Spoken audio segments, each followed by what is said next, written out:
ರೇಣುಕಾಸ್ವಾಮಿ ಕೊಲೆ ಪ್ರಕರಣದಲ್ಲಿ ನಟ ದರ್ಶನ್ ಜಾಮೀನು ಕೋರಿ ಅರ್ಜಿಯನ್ನು ಇವತ್ತು ಸಲ್ಲಿಸಿದ್ದಾರೆ.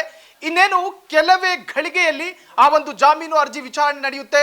ಅದು ಕೂಡ ನ್ಯಾಯಮೂರ್ತಿ ಜಯಶಂಕರ್ ಪೀಠದಿಂದ ಈ ವಿಚಾರಣೆ ನಡೆಯುವಂತಹದ್ದು.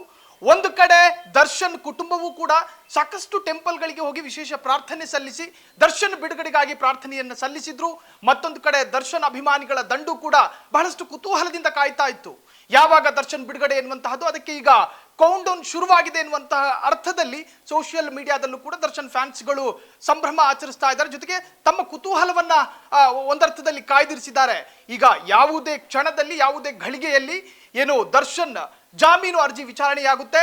ಮತ್ತೊಂದು ಕಡೆ 102 ದಿವಸಗಳ ನಂತರ ಜಾಮೀನು ಅರ್ಜಿ ಕೋರಿ ಇವತ್ತು ಜಾಮೀನು ಕೋರಿ ಅರ್ಜಿಯನ್ನು ಸಲ್ಲಿಸಿರುವಂತಹದ್ದು. ಈ ಹಿಂದೆ ದರ್ಶನ್ ಪರ ವಕೀಲರು ಕೂಡ ಸಾಕಷ್ಟು ಸಲಹೆಗಳನ್ನು ಕೊಟ್ಟಿದ್ರು ದರ್ಶನ್ಗೆ. ನಿಮ್ಮ ಪ್ರಕರಣದ ತೀವ್ರತೆ ಹೆಚ್ಚಿದ್ದಂತಹ ಸಂದರ್ಭದಲ್ಲಿ ಜಾಮೀನು ಕೋರೋದು ಬೇಡ, ಈಗ ಅದಕ್ಕೆ ಸೂಕ್ತವಾದಂತಹ ಸಮಯ ಅಲ್ಲ. ಒಂದಷ್ಟು ದಿವಸಗಳ ಕಾಲ ತಮ್ಮ ಏನು ವರ್ತನೆ ಆಗಿರ್ಬೋದು ಇವೆಲ್ಲವೂ ಕೂಡ ಹಿಡಿತದಲ್ಲಿರಬೇಕು.